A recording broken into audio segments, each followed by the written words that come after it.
markets are seesawing as investors anticipate the Federal Reserve could begin winding down its $85 billion a month bond buying program later this year. So has the Fed pulled the liquidity rug out from underneath stocks? After a stellar first half of the year, what's in store for the second half? Here to weigh in on the Fed's actions, the outlook for the economy, and what it means for the markets is Edward Painvin, Chief Investment Officer for Chase Investment Counsel and co-manager of the Chase Growth Fund, Craig Johnson, Chief Technical Strategist for Piper Jaffray, and Jim Kee, President and Chief Economist of South Texas Money Management. Gentlemen, welcome. It's so great to see everyone. Great to be here. Thank you, Jennifer.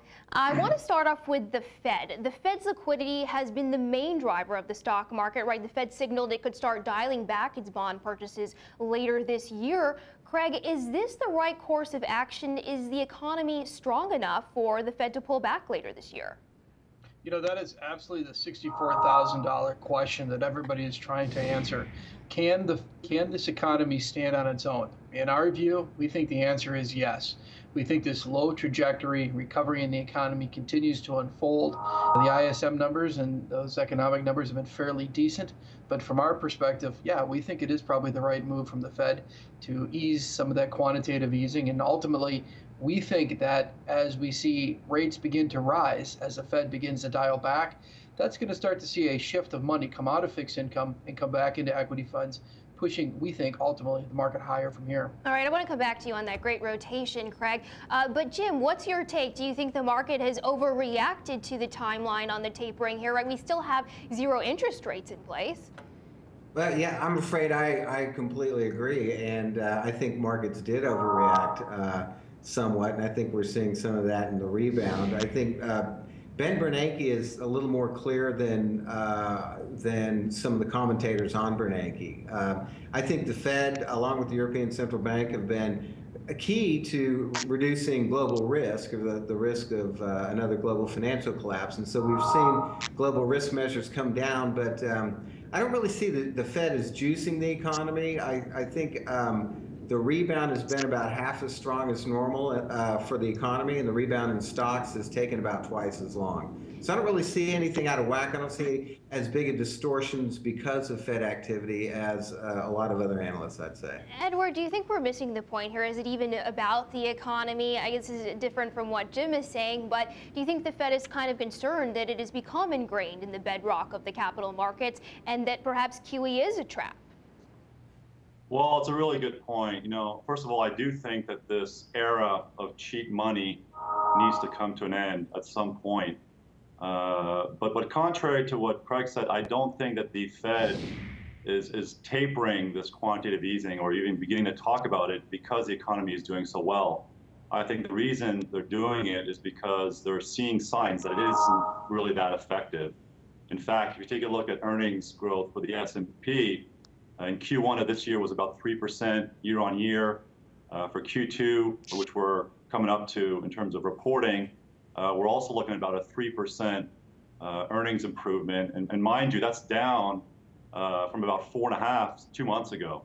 So we're seeing this multiple expansion in the market overall, with the market up about 15% and not seeing kind of the corresponding earnings growth. So, you know, I think eventually they will need to taper. The timing is the big question mark. But, you know, it's a very, very difficult position for them to be in. You also got to wonder how much of Bernanke's legacy could be tied into this, right? Because the president has kind of made pretty clear that Bernanke's probably not going to be coming back for a third term in January. Edward? No, that's true. Yeah, I mean, I think the heir apparent is going to be Janet Yellen. She's one of the great doves on the committee. And I think that she has as good a chance as anybody else to get that role. But it's clear the fact that Ben is not going to Jackson Hole in August, and the fact that he's explained it away as having personal reasons for not going, it's clear that there's going to be someone else come January of next year. Craig, you think that? Oh, sorry, were you going to say something? Well, you know, I'm kind of a Bernanke fan, and I normally haven't always been real pro central bank. So I'm pretty. I think that's one of the worst pieces of news would be Bernanke leaving, kind of in the middle of this. And I agree. I think Janet Yellen will be the heir apparent. She tends to be a little more activist than Bernanke. I think she's a little more enthusiastic about things like macroprudential policies. Yeah, she's definitely more dovish, right? You got to wonder if she takes a seat, if she's going to double down here, if she doesn't see the signs that she wants from the economy. I don't think believe it or not, Bernanke fears inflation as much as deflation, and I'm not so sure that Janet Yellen shares that fear. So, Craig, let me come back. Craig, let me come back to you on the economy. You think that things are improving here? Do you think the wealth effect is working? Oh, that's a terrific question. I think that is one of the key things. In fact, we know that it's one of the key things because back in April, we had the opportunity here at Piper Jaffray to have the 9th District Fed Governor come in and do a presentation for the Market Technicians Association, which I'm a member of. And there were 3 things that was discussed during his presentation. Number 1, the Fed is there to provide liquidity to the system or take that liquidity away. The second thing they want to ultimately fix is they really want to get real GDP going, and they mentioned in the presentation the wealth effect. So if we're going to get the wealth effect going in this country, stocks are going to be up, not down, and they're going to continue to hopefully provide further. Well, let me ask you this, Craig. I mean, to your point, is there a risk that the wealth effect could be short-circuited if indeed the Fed pulls back later this year and we continue to see an uptick in interest rates and therefore a fall in stock prices, right? Because as yields go, so has the stock market gone. Does that short-circuit things? No, I don't think it does, because when I sat and I asked, the 9th District Fed president at that point in time, I said, you guys are pushing on a string to a degree at this point in time, keeping rates this low. So if you really want to get the wealth effect going in this country, why don't you take some of the raise rates to a degree and watch some of the money come out of the fixed income pool and come back into the equity pool, and you will get the wealth effect going. And then the last thing they want to ultimately get fixed is they want to change the psychology of investors. So if we see this market stumble and fall back at this point in time, I think you're going to do a lot of damage that's going to be very difficult to fix. So I think you're going to see the market continue to be supported by the Fed in both a quantitative way, slowing, of course, I think, going forward. But ultimately, they're going to continue to remain very accommodative for quite some time. So then, Craig, where do you see the yield on the 10-year Treasury going, right? Because we've seen basically a 100 basis point move in a matter of 2 months. Do you think things cool off a little bit from here? Yeah, over the last 8 weeks, we've seen a 100 basis point rise. I think you could get a little bit of a consolidation in 10-year bond yields, but I do think you've actually put in a high in the bond market, very similar to what we did in equities in 2000. So I look for yields to continue to work their way higher over 18 to 24 months. In fact, being a technician, I would measure that inverted head and shoulders pattern on 10-year bond yields. And I would suggest that over 18 to 24 months, we're heading toward 3.4 to maybe 3.5% on 10-year bond yields. Edward, are you worried that rising interest rates could undermine the economy, especially housing? I have a lot of respect for Craig, and if his scenario plays out, that's going to be an enormous headwind. I mean, you're already starting to see it with mortgage originations, with refinancings.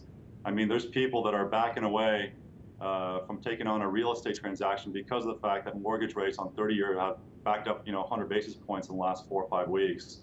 So if we add on another 50, 75 basis points from here, that's going to be a challenge for the overall economy. And yes, the wealth effect will help, but keep in mind that 85% of equities are owned by the top 20% of households. So there's the main street, the average,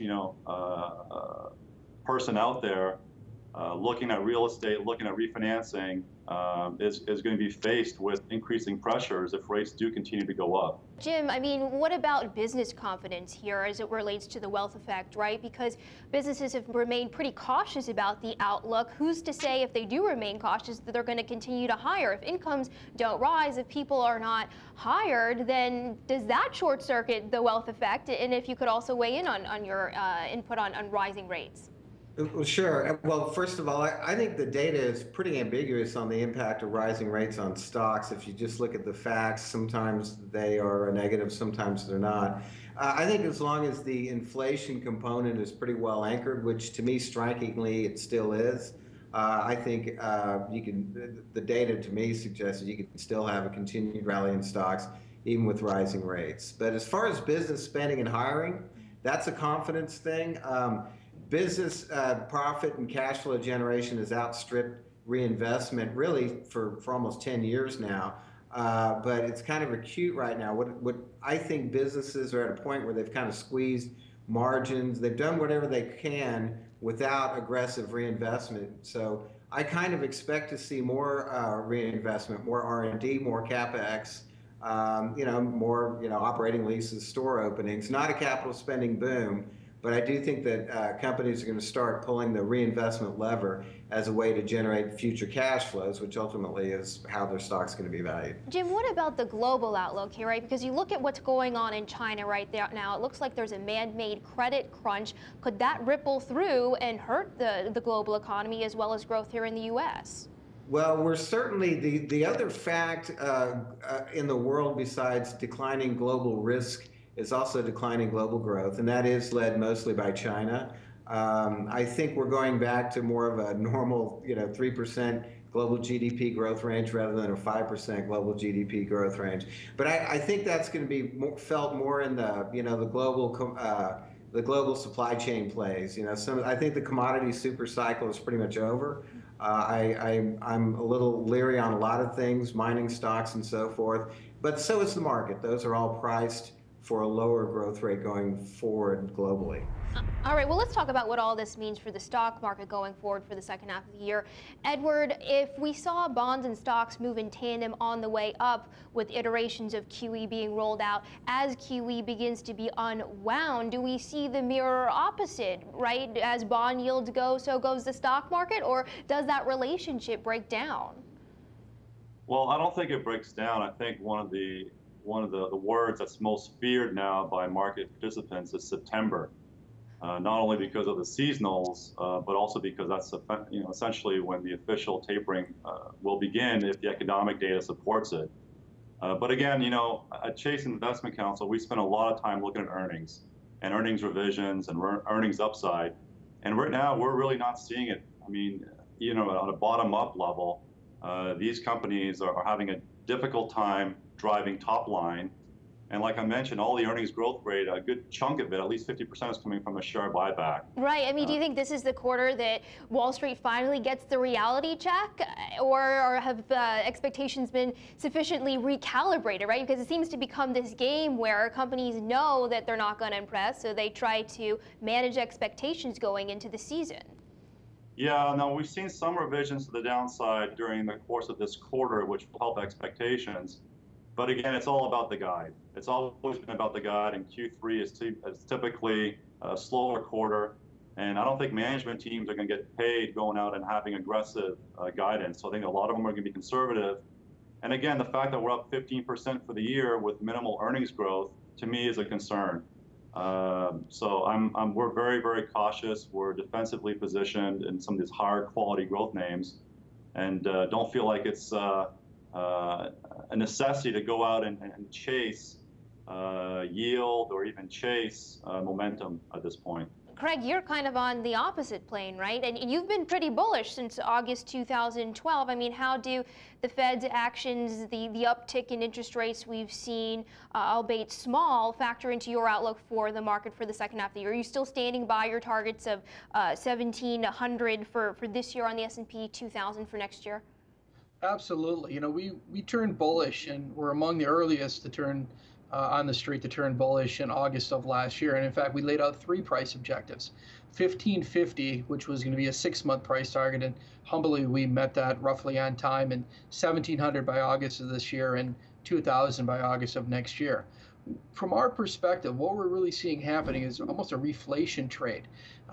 Multiple in the market got fairly beaten down. We saw investors really shift into fixed income in a very meaningful way.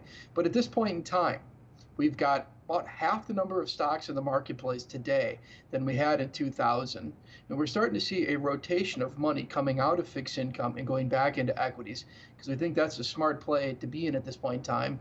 And then lastly, what I would say is, yeah, we're not seeing a lot of top-line revenue growth yet. I would totally agree with Edward on that. But we're not paid to look in the past. We're paid to look forward. And while some people say technicians spend a lot of time looking in the rearview mirror, I got to tell you, a lot of the things that we're seeing today, we've seen before. So Craig, then do you think that sales growth is going to pick up in the second half of the year, right? Because it's been pretty anemic, to Edward's point, and we know that sales growth grows in line with GDP plus inflation. Inflation has also been quite weak. So what I think you'll ultimately see happen is you will start to see, we think, a pickup in the economy happening. Because when you start looking at some of the basic components, why hasn't this economy been a stronger recovery than what we've seen with prior recoveries? Number one, autos really hadn't participated. Number two, housing really hadn't participated. I mean, if we take a quick look at some of the results you'd seen with Lennar, you look at some of the auto sales at this point in time, boy, if we start seeing GDP growth north of 2.5%, this economy is going to achieve escape velocity, and you're going to start to see, I think, hiring pick up, and you're going to start to see some very positive things happening. That's what's going to drive ultimately your top line GDP growth. Yeah, I guess we got to. Oh, go ahead, Edward. Go ahead. Just add one thing. You know, we all know that Q1 GDP was sub 2%, 1.8. If you X out housing and autos, it would have been 0.8. So I think that the reacceleration that we're seeing in commercial construction and residential construction and auto production is already playing out in the GDP numbers, and it's those few industry groups and sectors that are actually adding to GDP. And those are the interest rate sensitive sectors, right, Edward? That's correct. Right. So there you go. It's kind of a wild card. Well, Jim, let me get to you. What is your outlook for the market for the second half of the year? If the Fed does begin to pull back that liquidity blanket later this year, does the market begin to start trading on fundamentals again? Well, I think the run we've had so far has been pretty big, so a pullback's almost inevitable, you know, expected but not predicted. But ultimately, I think the markets can finish above their May highs. Because I also expect a little stronger growth in the second half of this year. A lot of that does have to do with, believe it or not, we've got more clarity on things than we did a year ago. I mean, a year ago, nobody knew who's going to win the election. Is it going to be a peaceful transition? Who's going to win Congress? Are we going to go off the fiscal cliff? We've gotten through most of those uncertainty hurdles, and there's some pretty compelling evidence that the deleveraging really on the part of the U.S. Consumer has kind of move back to trend, which should move growth back into a normal 2.5% to 3% range rather than the 2% range we're looking at. So I think a little stronger growth will be enough to for the markets to finish higher than they are today. I know that's not a real radical forecast, but that's kind of what our outlook is at South Texas Money Management. All right, well, let's go around the horn and figure out how to make money in this market right now. Craig, since you are bullish on the economy, you are rotating into more economically sensitive sectors, yes? That is absolutely correct. We are overweight the consumer cyclical sector. We like stocks such as Guess. We also like stocks like Ford. They look very constructive on the charts.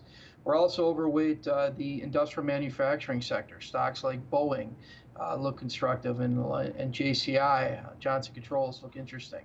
We're also overweight the financial sector, and the financial sector really needs to be working and engaged for this market to work, and we see a lot of the regional banks looking quite constructive. Things like Fifth Third and PNC are among our more attractive looking names.